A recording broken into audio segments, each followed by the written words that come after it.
ಜಲವೇ ಜೀವ ಜಲವೇ ಯೇಸುವಿನ ಜೀವ ಜಲ. ಜೀವ ಜಲವೇ ಜೀವ ಜಲವೇ ದಾಹನಿಗುವ ಜೀವ ಜಲ. ದಾಹನಿಗುವ ಜೀವ ಜಲ. ಜೀವ ಜಲವೇ ಜೀವ ಜಲವೇ ಯೇಸುವಿನ ಜೀವ ಜಲ. ಜೀವ ಜಲವೇ ಜೀವ ಜಲವೇ ದಾಹನಿಗುವ ಜೀವ ಜಲ. ದಾಹನಿಗುವ ಜೀವ ಜಲ.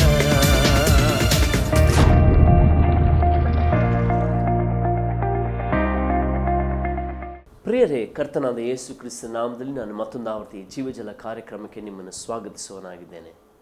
ಈ ಸಮಯದಲ್ಲಿ ನಾವು ದೇವರ ವಾಕ್ಯವನ್ನು ಧ್ಯಾನಿಸೋದಕ್ಕೆ ಮೊದಲು ಪ್ರಾರ್ಥನೆಯೊಂದಿಗೆ ದೇವರ ಸಹಾಯವನ್ನು ಕೇಳೋಣ. ನಾವು ಪ್ರಾರ್ಥನೆ ಮಾಡೋಣ. ಕರ್ತನೇ, ಸ್ವರ್ಗೀಯ ತಂದೆಯೇ, ಯೇಸುವಿನ ನಾಮದಲ್ಲಿ ನಿಮ್ಮ ಸಮ್ಮುಖಕ್ಕೆ ಬಂದು ನಾವು ಪ್ರಾರ್ಥಿಸ್ತಾ ಇದ್ದೇವೆ. ನಿನ್ನ ವಾಕ್ಯದ ಮೂಲಕ ನನ್ನ ಸಂಗಡ ನಮ್ಮ ಸಂಗಡ ನೀವು ಮಾತನಾಡಿ ನೀವು ನಮಗಾಗಿ ಸಿದ್ಧ ಮಾಡಿರುವುದನ್ನು ನಮ್ಮ ಕಣ್ಣುಗಳು ಕಾಣುವಂತೆ, ನಮ್ಮ ಕಿವಿಗಳು ಕೇಳುವಂತೆ, ನಮ್ಮ ಹೃದಯಗಳು ಗ್ರಹಿಸುವಂತೆ ಸಹಾಯ ಮಾಡು. ಕರ್ತನೆ, ಈ ನಿನ್ನ ವಾಕ್ಯ ನಮ್ಮನ್ನು ಚೈತನ್ಯಪಡಿಸಲಿ, ನಮ್ಮನ್ನು ಬಲಪಡಿಸಲಿ, ನಮ್ಮನ್ನು ಕಟ್ಟಿ ಎಬ್ಬಿಸಲಿ. ನಿಮಗಾಗಿ ನಾವು ಓಡುವಂತೆ, ಹಾತೊರೆಯುವಂತೆ ಸಹಾಯ ಮಾಡು. ನಿಮ್ಮ ಕರಗಳಲ್ಲಿ ಮಾನವುಳ್ಳ ಪಾತ್ರೆಗಳಾಗಿರಲು, ಪ್ರಯೋಜನವುಳ್ಳ ಪಾತ್ರೆಗಳಾಗಿರಲು ಕೃಪೆಯನ್ನು ಅನುಗ್ರಹಿಸು. ಯೇಸು ನಾಮದಲ್ಲಿ ತಂದೆಯೇ, ಆಮೆನ್. ಪ್ರಿಯರೇ, ನಾನು ಕಳೆದ ಸಂಚಿಕೆಯಲ್ಲಿ ಹೇಳಿದ ಹಾಗೆ ಶಿಷ್ಯತ್ವದ ಗುರಿ ಅಥವಾ ಶಿಷ್ಯತ್ವದ ಬೆಲೆ ಅಥವಾ ಶಿಷ್ಯತ್ವದ ಗುಣಲಕ್ಷಣಗಳು, ಇದರ ಬಗ್ಗೆ ನಾನು ಹೇಳಿದೆ. ಇವತ್ತು ನಾವು ಮುಂದುವರೆದು ನಾವು ಧ್ಯಾನ ಮಾಡೋಣ.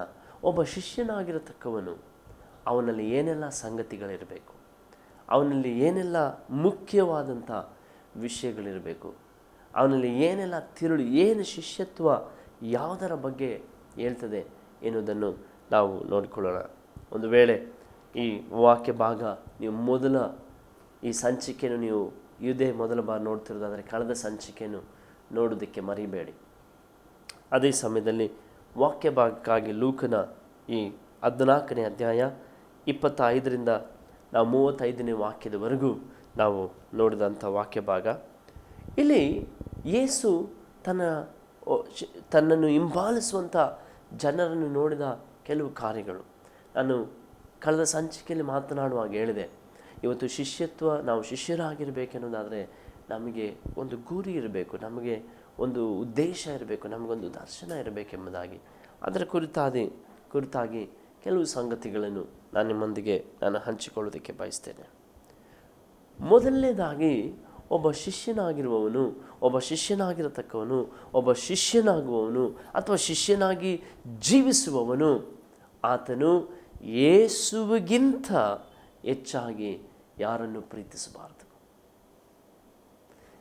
ಯೇಸುವಿನ ಶಿಷ್ಯನಾಗಿರತಕ್ಕವನು, ಯೇಸುವನ್ನು ಹಿಂಬಾಲಿಸತಕ್ಕವನು, ಯೇಸುವಿನ ಹೆಜ್ಜೆ ಜಾಡಿನಲ್ಲಿ ನಡೆಯುವುದಕ್ಕೆ ಬಯಸುವವನು, ಅವನಿಗೆ ಹೀರೋ, ಅವನ ನಾಯಕ ಯೇಸು ಮತ್ತು ಯೇಸು ಮಾತ್ರವೇ ಆಗಿರಬೇಕು. ಇವತ್ತು ನಮಗೆ ಅನೇಕ ಹೀರೋಗಳಿದ್ದಾರೆ, ಇವತ್ತು ನಮಗೆ ಅನೇಕ ನಾಯಕರುಗಳಿದ್ದಾರೆ. ಆದರೆ ಯೇಸುವಿನ ಸ್ಥಾನ ಯಾರಿಂದಲೂ ತೆಗೆದುಕೊಳ್ಳೋದಕ್ಕೆ ಸಾಧ್ಯವಿಲ್ಲ. ನಿಮ್ಮ ಜೀವಿತವನ್ನೊಮ್ಮೆ ಪರೀಕ್ಷೆ ಮಾಡಿ. ನಿಮ್ಮ ಜೀವಿತದಲ್ಲಿ ಯೇಸುವಿಗಿಂತಲೂ, ಯೇಸುವಿನ ನಾಯಕತ್ವಕ್ಕಿಂತಲೂ ಮೇಲಾಗಿ ಯಾರನ್ನಾದರೂ ಇಟ್ಟಿರೋದಾದರೆ ಇವತ್ತು ನೀವು ಮನ ತಿರುಗಿ ಬದಲಾಯಿಸಿಕೊಳ್ಳಿ. ನಿಮ್ಮ ಮನಸ್ಸನ್ನು ಬದಲಾಯಿಸಿಕೊಳ್ಳಿ. ಮನ ತಿರುಗುವಿಕೆ ಅನ್ನೋದರ ಅರ್ಥ ನಿಮ್ಮ ಮನಸ್ಸನ್ನು ಬದಲಾಯಿಸಿಕೊಳ್ಳಿ, ಕರ್ತನ ಕಡೆಗೆ ತಿರುಗಿಕೊಳ್ಳಿ. ಇವತ್ತು ಯೇಸುವಿಗಿಂತ ಹೆಚ್ಚಾಗಿ ಯಾರು? ಅದಕ್ಕೆ ಯೇಸು ತನ್ನ ವಾಕ್ಯದಲ್ಲಿ, ಈ ವಾಕ್ಯದಲ್ಲಿ ಹೇಳ್ತಾರೆ, ಒಂದು ವೇಳೆ ಅನೇಕರು ಹೇಳ್ತಾರೆ, ನಾನು ನನ್ನ ಶಿಷ್ಯತ್ವ ಜೀವಿತದಲ್ಲಿ, ನನ್ನ ಆತ್ಮಿಕ ಜೀವಿತದಲ್ಲಿ ಅವರು ನನಗೆ ನನ್ನ ಹೀರೋ, ಇವರು ನನ್ನ ಹೀರೋ, ಅವರು. ಹೌದು, ಕೆಲವರು ನಾಯಕರುಗಳು ಬೇಕು ನಮಗೆ ಹಿಂಬಾಲಿಸೋದಕ್ಕೆ, ಮುನ್ಮಾದರಿಯಾಗಿ, ಒಂದು ಒಳ್ಳೆಯ ಮಾದರಿಯಾಗಿ ಅವ್ರನ್ನ ಹಿಂಬಾಲಿಸೋದಕ್ಕೆ, ಅಥವಾ ಅವರ ಜೀವನ ಶೈಲಿ ನಮಗೆ ಪ್ರಭಾವ, ಅದರಲ್ಲಿ ತಪ್ಪಿಲ್ಲ. ಆದರೆ ಯೇಸುವಿಗಿಂತ ಮಿಗಿಲಾಗಿ, ಯೇಸುವಿಗಿಂತ ಮೇಲಾಗಿ ಅವರು ನಮ್ಮ ಜೀವಿತದಲ್ಲಿ ಇರೋದಾದರೆ ನಾವು ಯೇಸುವಿನ ಶಿಷ್ಯರಾಗಿರೋದಕ್ಕೆ ಸಾಧ್ಯ ಇಲ್ಲ. ಅದಕ್ಕೆ ಯೇಸು ಹೇಳಿದನು, ಯಾವನಾದರೂ ನನ್ನ ಹಿಂದೆ ಬರೋದಕ್ಕೆ ಮನಸ್ಸಿದ್ರೆ ಆತನೇನು ಬರಬೇಕು?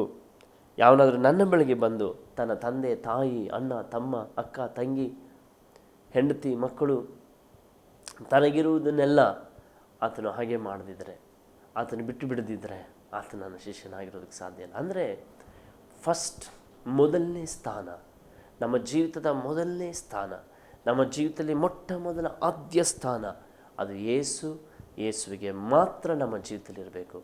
ಆಗ ಮಾತ್ರ ನಾವು ಶಿಷ್ಯರಾಗಿರೋದಕ್ಕೆ ಸಾಧ್ಯ. ಫಸ್ಟ್ ಆ್ಯಂಡ್ ಫಾರ್ಮೋಸ್ಟ್, ಎಲ್ಲಕ್ಕಿಂತ ಮೊದಲು, ಎಲ್ಲಕ್ಕಿಂತ ಶ್ರೇಷ್ಠ, ಎಲ್ಲಕ್ಕಿಂತ ಮಿಗಿಲಾಗಿ ಯೇಸು ನಮ್ಮ ಜೀವಿತದಲ್ಲಿ ಇರುವಾಗ ನಾವು ಶಿಷ್ಯರಾಗಿರೋದಕ್ಕೆ ಸಾಧ್ಯ. ಯೇಸು ನಮ್ಮ ಜೀವಿತದಲ್ಲಿ ಇಲ್ಲ ಅನ್ನೋದಾದರೆ, ಯೇಸು ಮೊದಲ ಸ್ಥಾನದಲ್ಲಿ ಇಲ್ಲ ಅನ್ನೋದಾದರೆ ನಾವು ಶಿಷ್ಯರಾಗಿರೋದಕ್ಕೆ ಸಾಧ್ಯವೇ ಇಲ್ಲ. ಯೇಸುವಿನ ಶಿಷ್ಯರಾಗಿರೋದಕ್ಕೆ ಸಾಧ್ಯ ಇಲ್ಲ. ಇವತ್ತು ನಾವು ಮನುಷ್ಯರ ಶಿಷ್ಯರಾಗಿರ್ಬೋದು, ಅನೇಕರ ಶಿಷ್ಯರಾಗಿರ್ಬೋದು, ಅನೇಕರನ್ನು ನಾವು ಹಿಂಬಾಲಿಸ್ಬೋದು, ಆದರೆ ಯೇಸುವನ್ನು ಹಿಂಬಾಲಿಸೋದಕ್ಕೆ ಸಾಧ್ಯವಿಲ್ಲ. ಕಾರಣ ಆತನು ಆ ಸ್ಥಾನದಲ್ಲಿ ಇಲ್ಲ.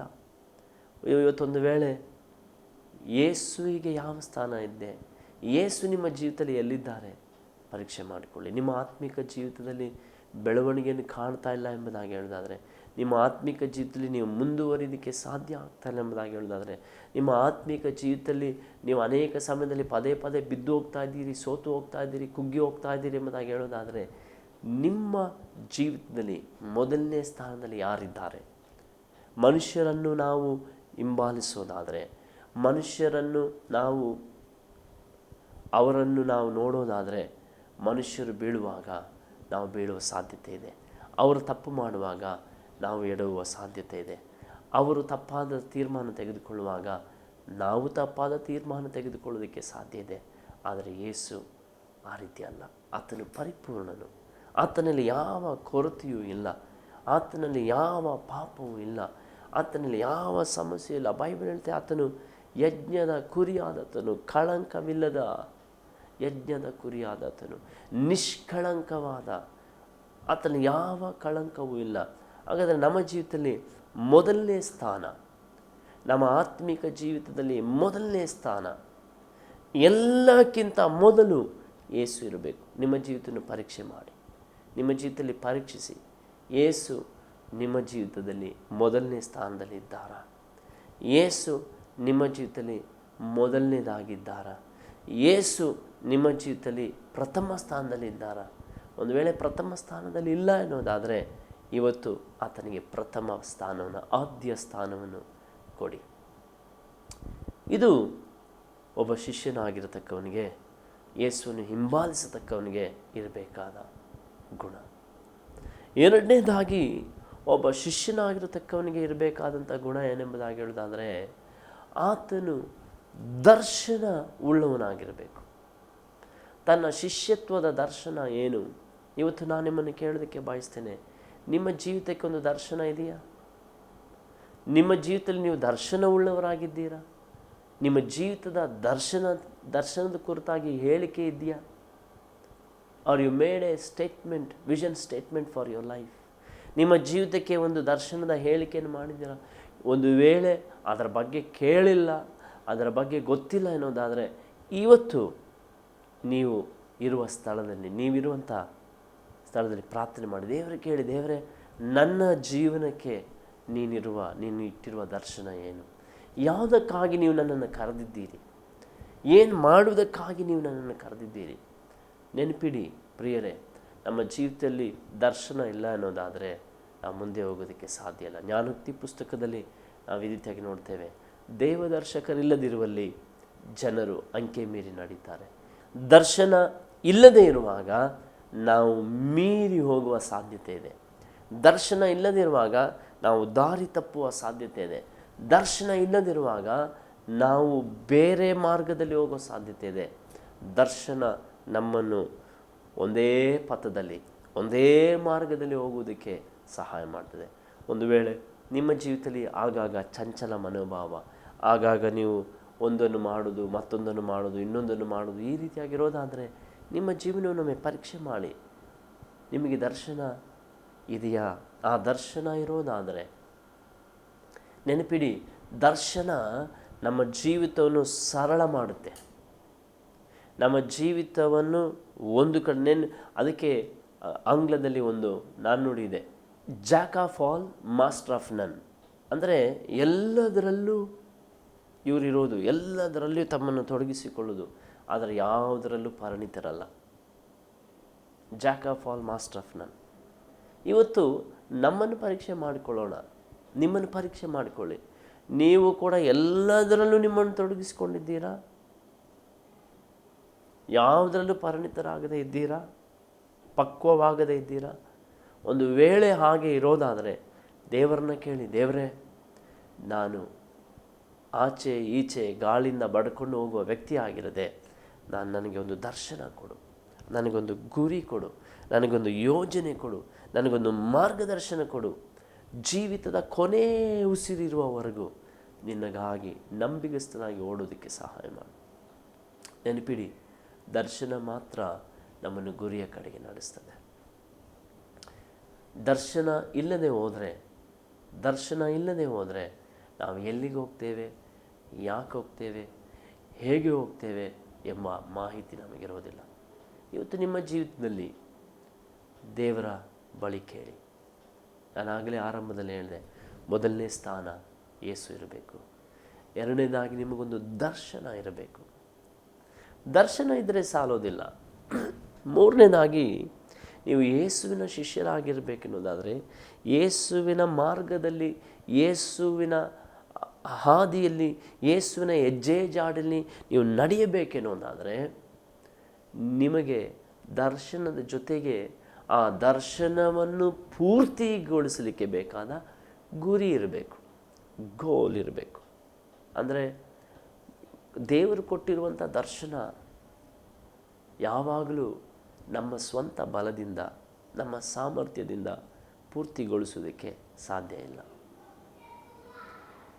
God's vision is always God's size. ದೇವರಿಂದ ಕೊಡಲ್ಪಟ್ಟ ದರ್ಶನ ದೇವರ ಗಾತ್ರವುಳ್ಳದಾಗಿರುತ್ತೆ. ಅದರಿಂದ ಆ ದರ್ಶನವನ್ನು ಒಮ್ಮೆಲೆ ನೆರವೇರಿಸೋದಕ್ಕೆ ಸಾಧ್ಯ ಆಗೋದಿಲ್ಲ, ಆಗಲಿಕ್ಕೂ ಇಲ್ಲ. ಅದಕ್ಕಾಗಿ ಆ ದರ್ಶನವನ್ನು ನೆರವೇರಿಸಬೇಕೆನ್ನೋದಾದರೆ ನನಗೆ ಗುರಿ ಇರಬೇಕು. ಹೇಗೆ ನಾನು ಆ ದರ್ಶನವನ್ನು ಪೂರ್ತಿಗೊಳಿಸಲಿ, ಅದಕ್ಕೊಂದು ಗುರಿ. ನಾನು ನಿಮ್ಮನ್ನು ಕೇಳೋದಕ್ಕೆ ಬಯಸ್ತೇನೆ, ಈ ವರ್ಷಕ್ಕೆ ನಿಮಗಿರುವ ಗುರಿ ಏನು ಮಾಡಬೇಕೆಂಬುದಾಗಿದ್ದೀರಾ? ನಿಮಗೆ ಗುರಿ ಇಲ್ಲ ಅನ್ನೋದಾದರೆ ನೀವು ದರ್ಶನದ ಕೊರತೆಯಲ್ಲಿದ್ದೀರಿ. ನೆನಪಿಡಿ, ಒಬ್ಬ ಸೇವಕರು ಈಗ ಹೇಳಿದರು, ನಾವು ಯಾವಾಗ ಬೇರೆಯವರ ದರ್ಶನದೊಂದಿಗೆ ಕೈ ಜೋಡಿಸ್ತೇವೋ ನಮ್ಮ ದರ್ಶನವು ಪೂರ್ತಿ ಆಗ್ತದೆ. ಒಂದು ವೇಳೆ ನಿಮಗೆ ಈ ಸಮಯದಲ್ಲಿ ನನಗೆ ದರ್ಶನವನ್ನು ಕಂಡುಕೊಳ್ಳುವುದು, ದರ್ಶನವನ್ನು ಪಡ್ಕೊಳ್ಳೋದು ಕಷ್ಟವಾಗ್ತಾ ಇದೆ, ಹೇಗೆ ಮಾಡೋದು, ಏನು ಮಾಡೋದು ಗೊತ್ತಿಲ್ಲ ಎಂಬುದಾಗಿ ಹೇಳೋದಾದರೆ, ನಿಮ್ಮ ಸಭೆಯ ದರ್ಶನದೊಂದಿಗೆ, ನಿಮ್ಮ ಸೇವೆಯ ದರ್ಶನದೊಂದಿಗೆ ಕೈ ಜೋಡಿಸಿ, ನಿಮ್ಮ ನಾಯಕರ ದರ್ಶನದೊಂದಿಗೆ ಕೈ ಜೋಡಿಸಿ. ನೀವು ಅವರ ದರ್ಶನದೊಂದಿಗೆ ಕೈ ಜೋಡಿಸುವಾಗ ನಿಮ್ಮ ಜೀವಿತಕ್ಕೆ ಇರುವಂಥ, ನಿಮ್ಮ ವೈಯಕ್ತಿಕ ಜೀವಿತಕ್ಕೆ ಇರುವಂಥ ದೇವರ ದರ್ಶನ ಕೂಡ ದೇವರು ಪ್ರಕಟ ಮಾಡ್ತಾರೆ.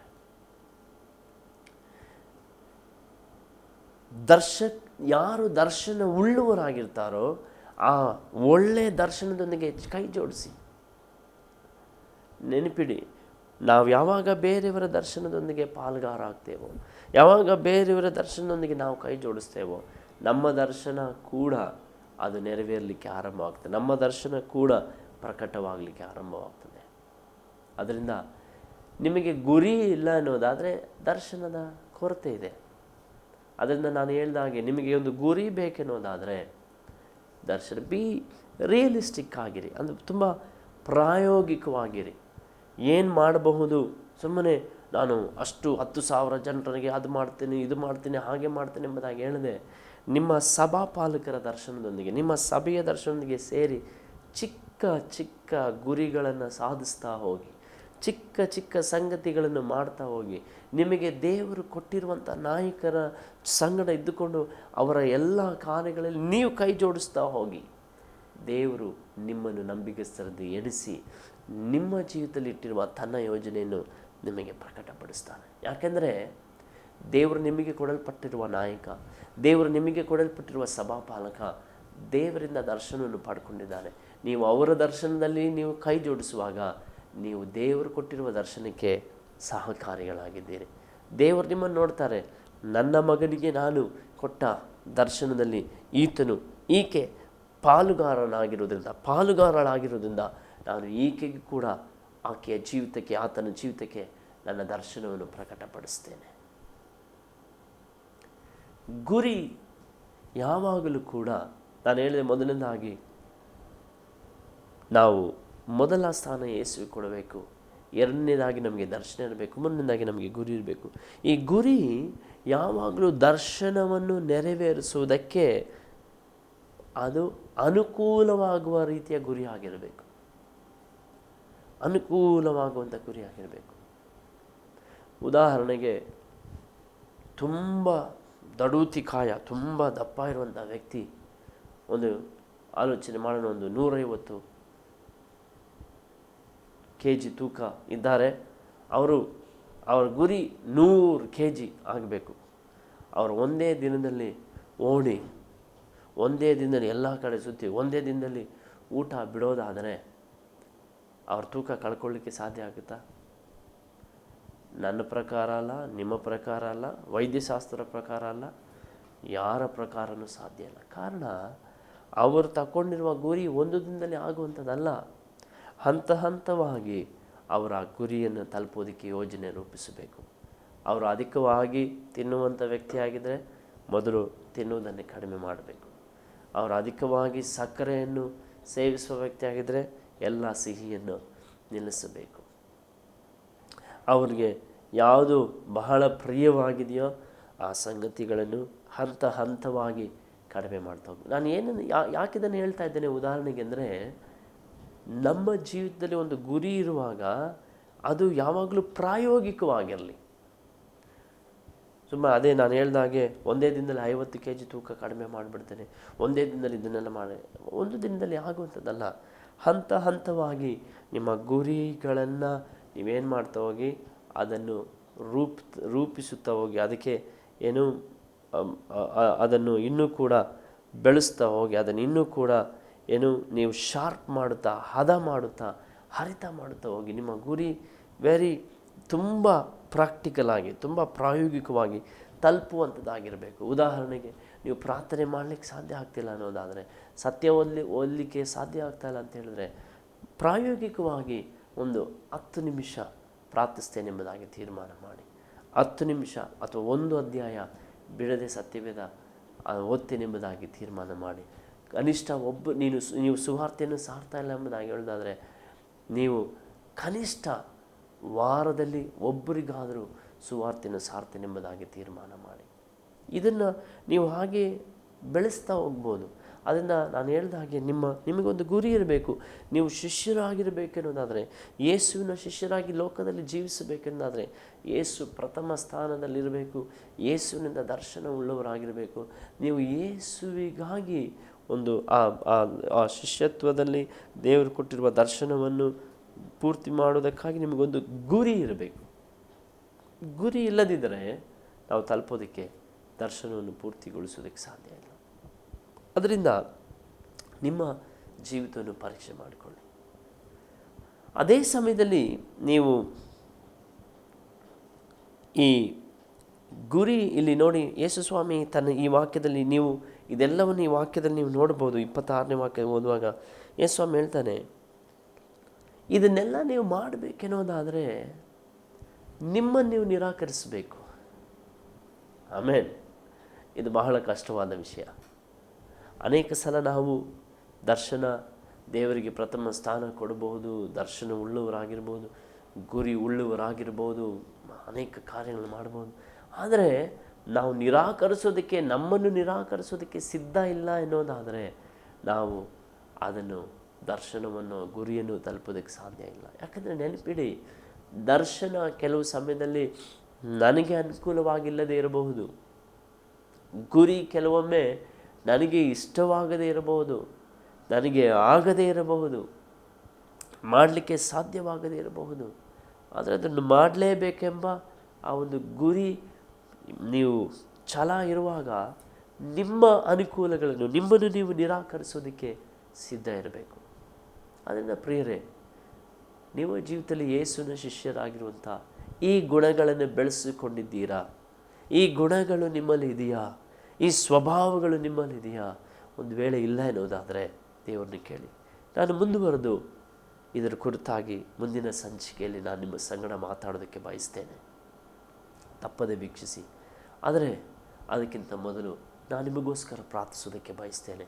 ನೀವು ದೇವರನ್ನು ಕೇಳ್ತೀರಾ, ದೇವರೇ, ನಾನು ನಿಮ್ಮ ಶಿಷ್ಯನಾಗಿರೋದಕ್ಕೆ ನನ್ನಲ್ಲಿರಬೇಕಾದ ಗುಣಗಳನ್ನು ನನಗೆ ಕೊಡು. ನಿಮಗಿಂತ ಹೆಚ್ಚು ನಾನು ಯಾರನ್ನು ಪ್ರೀತಿಸಬಾರದು. ನೀವೆಲ್ಲದರಲ್ಲಿಯೂ ಮೊದಲಿರಬೇಕು. ನಿಮ್ಮನ್ನು ಅಧಿಕವಾಗಿ ನಾನು ಪ್ರೀತಿಸಬೇಕು. ನಿಮ್ಮಿಂದ ನಾನು ದರ್ಶನ ಹೊಂದಿಕೊಳ್ಳಬೇಕು. ದರ್ಶನ ಹೊಂದಿಕೊಳ್ಳೋದಕ್ಕೆ ಮೊದಲು ದರ್ಶನ ಇರುವ ವ್ಯಕ್ತಿ ಜೊತೆ, ದರ್ಶನ ಇರುವ ನನ್ನ ಸಭೆಯ ಜೊತೆ, ದರ್ಶನ ಇರುವ ನಮ್ಮ ಸಭಾಪಾಲಕರ ಜೊತೆ, ದರ್ಶನ ಇರುವ ಸೇವಕರ ಜೊತೆ ಕೈ ಜೋಡಿಸಿ ನಾನು ಕೆಲಸ ಮಾಡಲಿಕ್ಕೆ ಸಹಾಯ ಮಾಡು.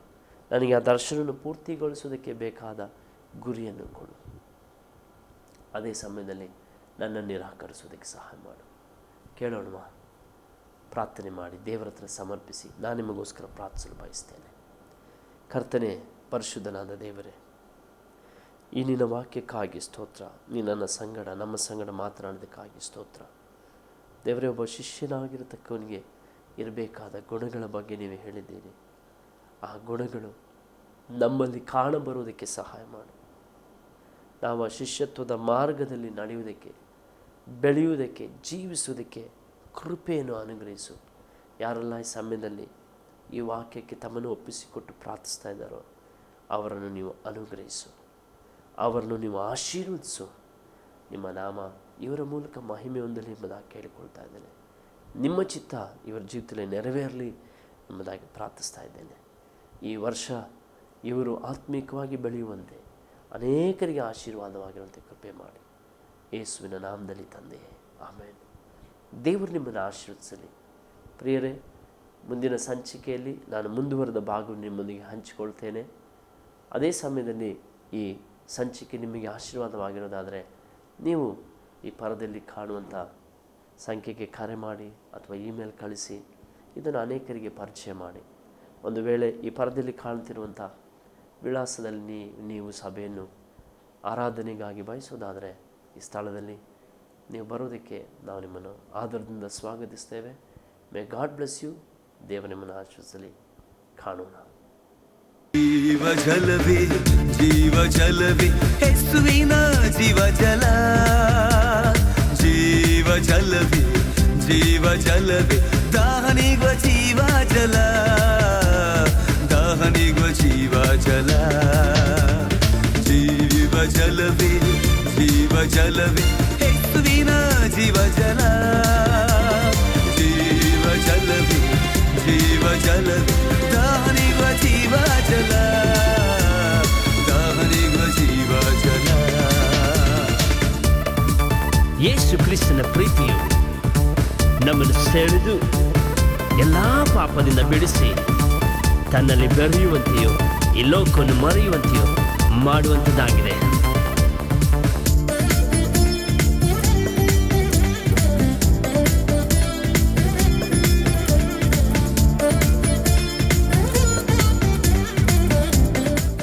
If you are looking for a place to worship in South or North part of Bangalore, come and join with us.